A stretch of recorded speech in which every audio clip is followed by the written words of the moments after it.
Yes, today, Walt Engelund is the Director of Space Exploration and Technology, or Technology and Exploration, one of those titles, at the Langley Research Center in Virginia. I think he's going to talk about the 100th year anniversary that's coming up maybe next year of the precursor to NASA. But in his 30 years at NASA, he has worked on hypersonic jets that travel 10 times the speed of sound. He has landed at least 2 things on Mars, maybe more, to tell you. More than anybody else I know has landed. I was honored to have him come into my math class 4 or 5 years ago before the Curiosity rover had even launched, and showed some of the video of the entry, descent, and landing, which he was in charge of that team actually landing the thing after it made the 6-month journey. If you haven't seen however many seconds of terror it is, 7 minutes of terror, Google it. It's amazing. And it worked. That's the amazing part to it, right? So, yes, let's give it a chance.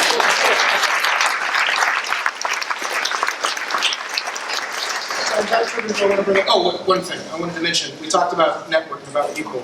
Among all the other things out there, there's some little dots that you can put on your name tag. And the main thing is I want to make sure, we wanted networking to be one of the most important things that happens here. Find the dots, find the little color code so that you can connect. You see somebody's name tag, and if they have some grade span that's of interest to you or some subject that's of interest to you, please take a moment to stop, exchange information, have these conversations. I've learned more from people who are doing things throughout the state, throughout the country that have the benefit of meeting than I've learned doing anything else. So there's an amazing amount of resources in this room. Please take advantage of it so you can show fly your dog. And without further ado, I'd like to welcome Walt Engelund to the stage.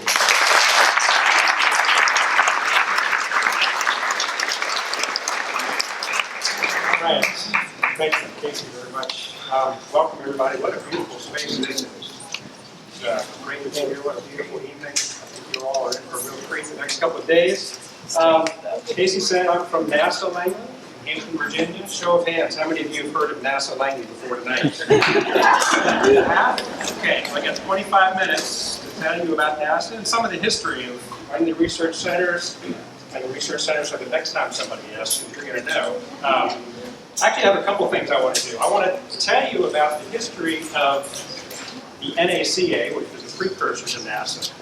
And I want to tell you about some folks we used to call the NACA nuts. You might call them makers, because they had a lot of the same spirit and embodied a lot of the creativity, same kind of traits that the makers have. So I'm going to share with you a couple of the people that basically made NASA what it is today. And I'll show you some of the current things we're doing at NASA Langley. So a little bit of history, all you educators out there, I thought I'd bring some of that into the talk. And if I can do that in 25 minutes or so, it'll be great. And I have a favor to ask of you at the end. So let me first share with you, this is the NASA today. This is the vision statement. We reach for new heights to reveal the unknown for the benefit of all humankind. That's what I get to do every day. I'm incredibly lucky to be able to do that. We have a mission statement, basically to drive advances in science, technology, aeronautics, and space exploration, to enhance the knowledge, the education, that's where you all come in, innovation, economic vitality, and the stewardship of Earth. So that's what drives everything we do at NASA. We can see in those statements. Hopefully you can see a piece of that as educators in there for you as well. So let me tell you a little bit about the current NASA structure. There's, of course, headquarters in Washington, D.C. That's where all the money flows. We actually have 10 field centers. So the Langley Research Center, where I'm from, in Hampton, Virginia. There's the Glenn Research Center, it used to be known as the Lewis Research Center in Cleveland, Ohio. The Ames Research Center, just down the road here in Mountain View. We actually have a 4th, the Armstrong Flight Research Center, which is down at Edwards Air Force Base. We do a lot of flight testing there. Everybody from Southern California. But then we have the 4 the human spaceflight centers. These are probably the ones everybody hears about, because these are where all the astronauts come from, or the astronauts work. So the Johnson Space Center, Houston, we have a problem. The Stennis Space Center, the Marshall Space Flight Center in Huntsville, Alabama, and the Kennedy Space Center, but I'm watching a lot of the rockets, the shuttle, and Apollo programs run out there. And then we've got 2, call them the robotic space centers. So JPL down in Pasadena. And they're friends, sometimes competitors, the Goddard Space Flight Center in Greenbelt, Maryland. So 10 field centers and headquarters, that's the lay of the land at NASA. Okay, let's take a step back. Anybody recognize this picture? The Wright brothers. So the Wright brothers, they didn't call them makers at the time, but these guys were makers. Orville and Wilbur. So neither one of these, actually Orville did not have a high school education. Wilbur graduated from high school. Neither one of them had a college education. They were not members of the elite society of scientists and engineers. They were a couple of bicycle mechanics. They owned a bicycle shop in Dayton, Ohio, and they traveled down to Kitty Hawk, North Carolina, with their passion and their creativity for flight. And in 1903, December 17, 1903, they flew the first human controlled powered flight. So pretty amazing that a couple of bicycle mechanics could do that.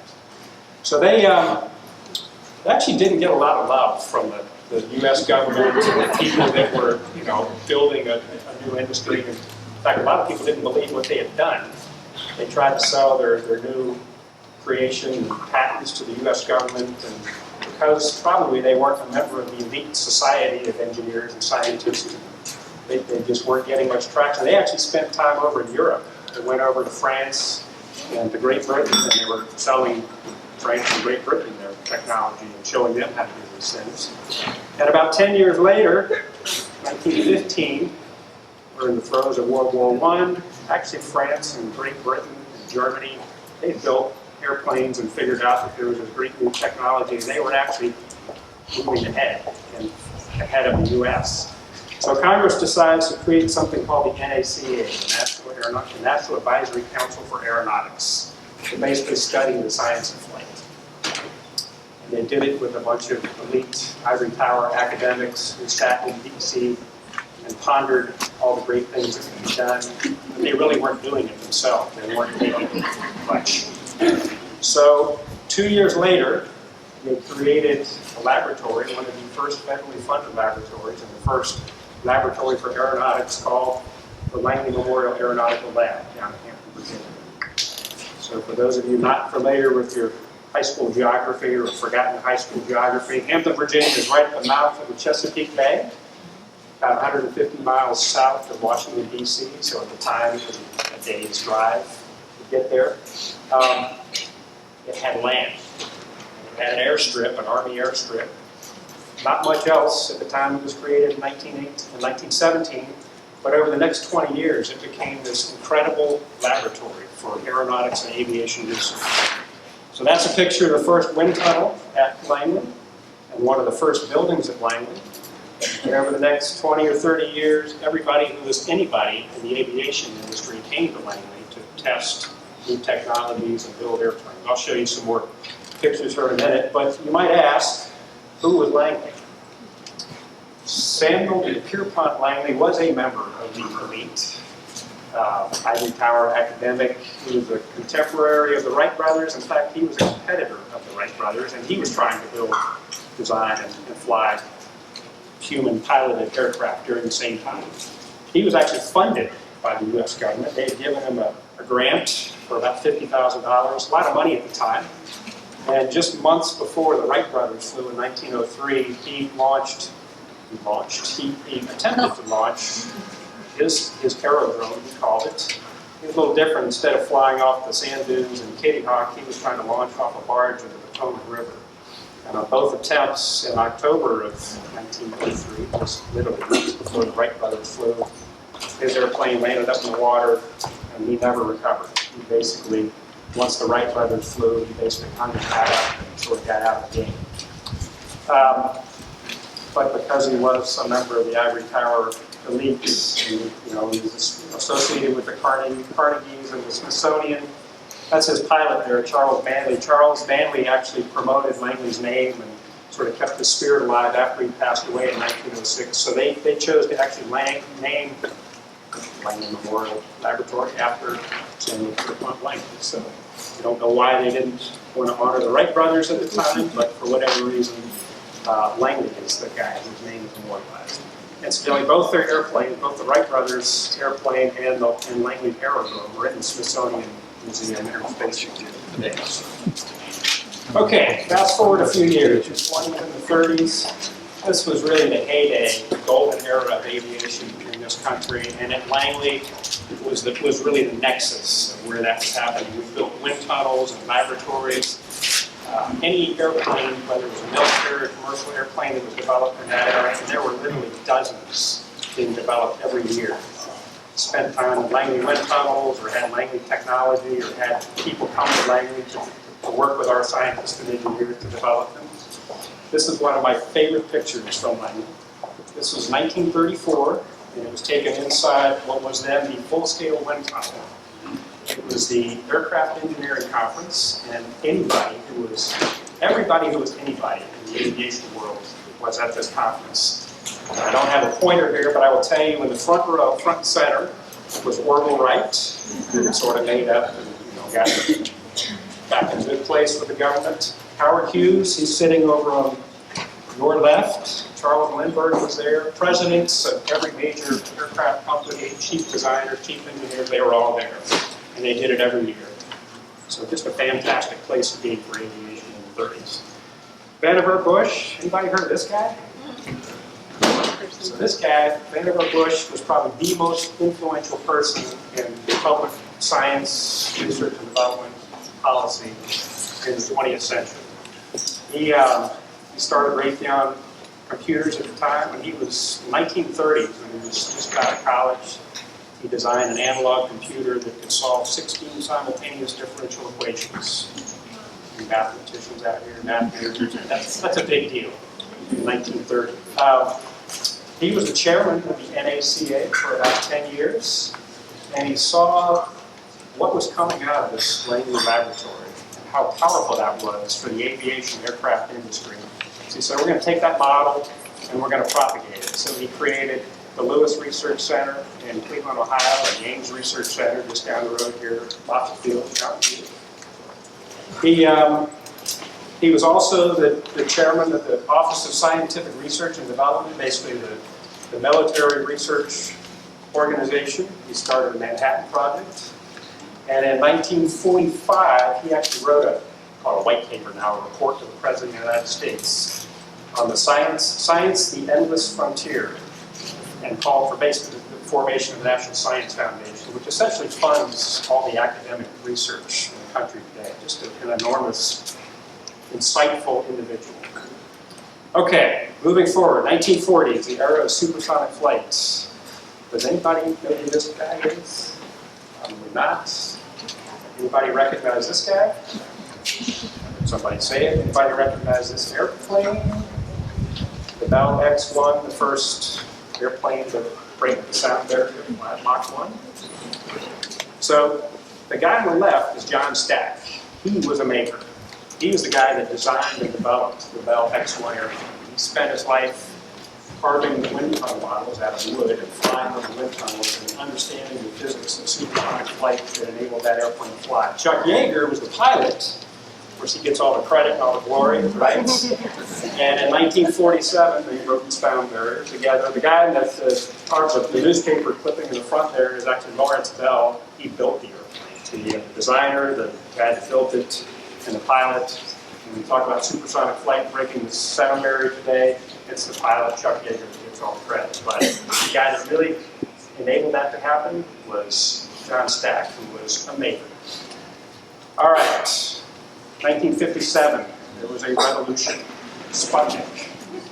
So the Soviets launched this little space probe that was orbiting the Earth every 90 minutes and sending signals around the world. It's scares the bejesus out of the American public. So this is really interesting. So think of this is October of 1957. In November of 1957, then Senator Lyndon Johnson from Texas started a series of hearings in Congress to understand, basically to develop a special committee on space and aeronautics with the intent of establishing the space agency in the U.S. So about a month later, there was legislation that called for a new space agency, And they talked about NACA, the old NACA, becoming that space agency or creating something from scratch. And they actually created a hybrid. They used the NACA and the people of the NAC as the seed pool for this new space agency. So on April 2nd, about 6 months later, President Eisenhower sent legislation to Congress establishing the National Aeronautics and Space Agency, what we know today as NASA. There were some congressional hearings in the spring of '58, and in July of '58, NASA was created. So less than a year after the Soviets flew Sputnik, the U.S. government energized and created this new space agency. The only other time I know of in history that the government has acted that fast was after 9/11, and created Homeland Security. That was a Sputnik moment. Okay, so back to Langley. Shortly after that happened, Langley, the NACA, the Langley Aeronautical Memorial Lab, became a NASA Langley Research Center, and they created something called the Space Task Group. And they took 45 people from Langley, a few from Lewis Research Center in Cleveland, a couple of secretaries, and something we used to call computers at NASA, which were basically women who would sit in a big room with mechanical adding machines. So I'll come back to that. I've got where I want to introduce you to here in a minute. And they basically formed this group with the intent of creating a manned spaceflight program. President Kennedy gave his famous speech a few months later in 1961 about sending a man to the moon and returning him safely to the Earth. And shortly thereafter, there was something called Project Mercury, which was actually hosted at Langley. Anybody remember the Mercury 7 astronauts? Anybody name the Mercury 7 astronauts? Red stuff. Let's see, Wally Schirra, Gus Grissom, John Glenn, Scott Carpenter, Deke Slayton, Gordon Cooper, Alan Shepard. So they were all at Langley at the time. Shortly thereafter, James Webb, who was the administrator at NASA, said, hey, this is such a big deal, we need to create a separate NASA center just to focus on manned space flight. And they created the Manned Space Flight Center in Houston, Texas. So why would anybody put a space flight center in Houston, Texas? Remember this guy, Lyndon Johnson, who was the senator from Texas, now president? So politics drove the space programs and that. Okay, with that said, Langley still stayed heavily involved in the manned space program. This is John Walt on the left. He was basically the father of something we call the Lunar Orbit Rendezvous Architecture. This is what allowed us to go to the moon before the end of the decade, in 1969. There's another guy named Wernher von Braun, who was a German rocket scientist we brought over after World War II, and he was building the big Saturn rocket, and he had this idea of sending a big rocket all the way to the moon and landing the rocket on the moon, and then taking the whole thing and bringing it back to Earth. Well, you couldn't have done that with the technology at the time. And Walt figured out if you set a capsule that remained in orbit with the lunar excursion module that actually went down to the surface of the moon and then came back and rendezvoused with a capsule, it was a much more efficient way of doing it, and we could actually accomplish that, and we did, July 20th, 1969.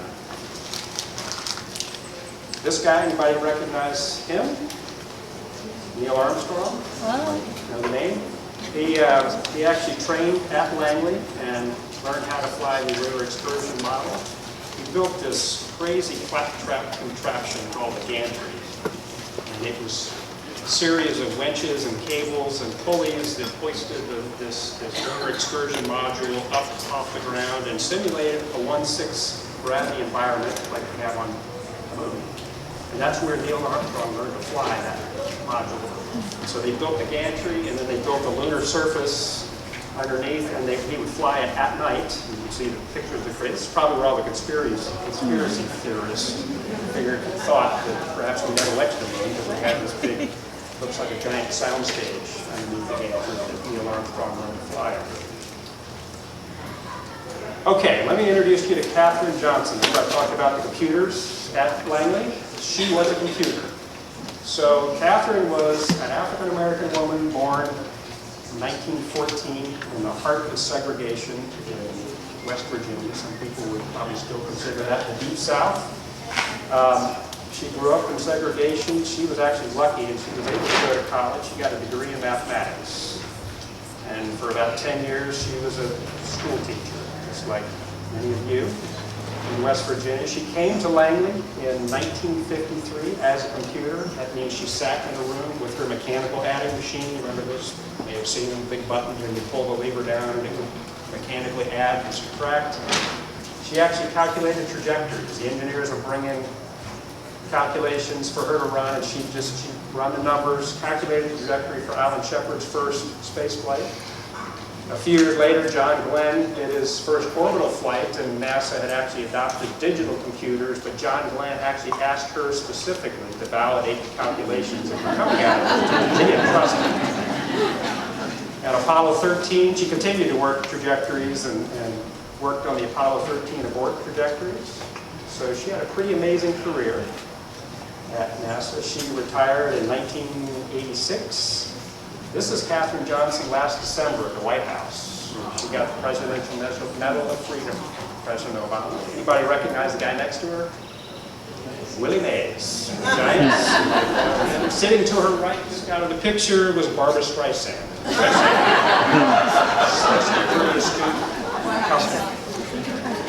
The good news is, for you, is somebody's just finished writing a book.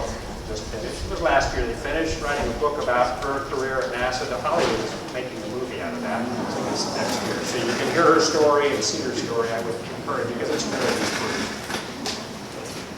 cool. Okay. We've got one more. Fast forward a few more years. I want to talk about this because we just celebrated the 40th anniversary of NASA's first mission to Mars, the Viking mission. How many of you were alive in 1976? Half of you. Anybody remember the Viking mission to Mars? So Viking was actually led from 1977. Think about this. They figured out how to send spacecraft to Mars. They did all the design work and analysis and basically developed the technology in the late 60s and early 70s to do this mission, basically without computers. They did it with slide rules and early versions of computers, but this was an amazing accomplishment, again, for NASA, for the nation, sending 2 spacecraft with 2 orbiters and 2 landers that touched down on the surface of Mars without all the computers and fancy equipment that we have today. We've done 5 more successful landings on the surface of Mars. I was lucky enough to be involved in a couple of those, but we were basically standing on the shoulders of these giants who made this happen. We just celebrated. We had a big event, brought back all the Vikings to land about 3 weeks ago, and had a great party with them. So some amazing people. Okay, I want to show you this video. Can you hear that? So these are some of the people that are working at Langley today, some of the current makers. Missions. A journey to Mars. At NASA Langley, I work to protect astronauts from harmful space radiation, especially for the long journey to Mars. I developed inflatable heat shields for spacecraft that allow us to reduce the cost of sending things to space and even let us land humans on Mars. At NASA Langley, I designed inflatable habitats. I test space capsules so astronauts can land safely in the ocean. Solar system and beyond. I imagine, then engineer, far out the solar system and beyond. I analyze building blocks for new space missions. The passion I share with students to excitement about engineering. At NASA Langley, I create systems to make machines smarter so they can act independently, even in outer space. Technology. At NASA Langley, I use robots to design lightweight, energy-efficient structures for air and spacecraft. At NASA Langley, I design systems that allow small satellites to link themselves together to allow more flexible construction in space. I create new materials for aircraft and spacecraft, and some of them end up in everyday products. International Space Station. At NASA Langley, I build instruments that monitor and track the recovery of the ozone layer from the International Space Station. Earth Science. I study how accurately we need to measure clouds and satellites to get a better idea of how climate is changing. So we can make smarter and more cost-effective decisions about climate change. I measure air quality using satellites so we can all breathe easier. Aeronautics. I fly airplanes to improve aviation technology and climate science. In NASA Langley, I crash aircraft to make them safer. That's the gantry that Neil Armstrong used to fly in. I test wind tunnel models at NASA Langley to design planes that are quieter, more fuel efficient, and produce fewer emissions. At NASA Langley, I develop environmentally friendly electric aircraft that are going to transform aviation. NASA Langley Research Center, reaching new heights, one researcher at a time.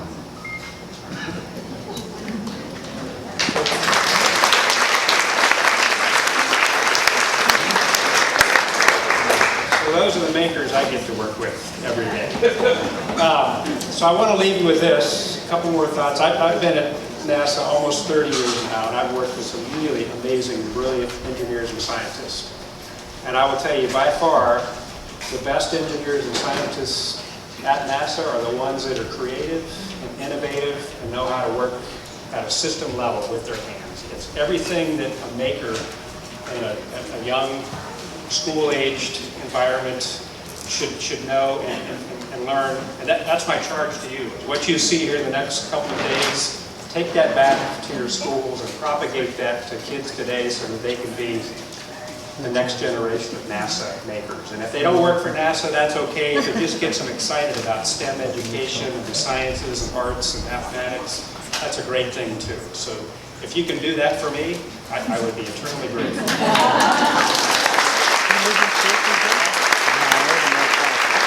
I'm going to leave you with this. So NASA has a great education public outreach portal. You can take a picture, you can come up here or write it down, but if you want to find out about education opportunities and materials that you can take back to the classroom, there's a great site.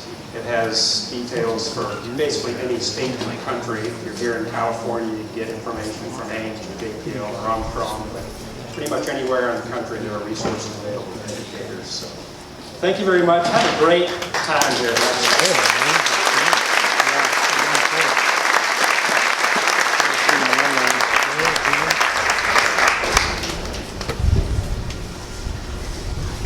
Well, thank you so much to Walt and to Dale as well. Hopefully what you're seeing from this is that the idea of making and having a maker mindset is not something new. It's something that's been going on for a long time. And it's also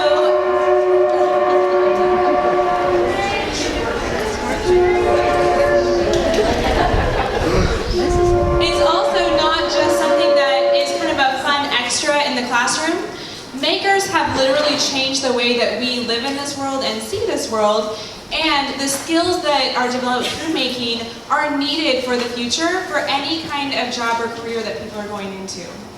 What's so exciting about this conference is that you guys are a huge resource. You're here, you're excited about what this might be in education, and we live in a unique time where we really are investing in what could we do with maker education to enrich learning for students, to empower students, and to get them to think creatively and inspire them about possibilities and purpose. So thank you all so much for coming.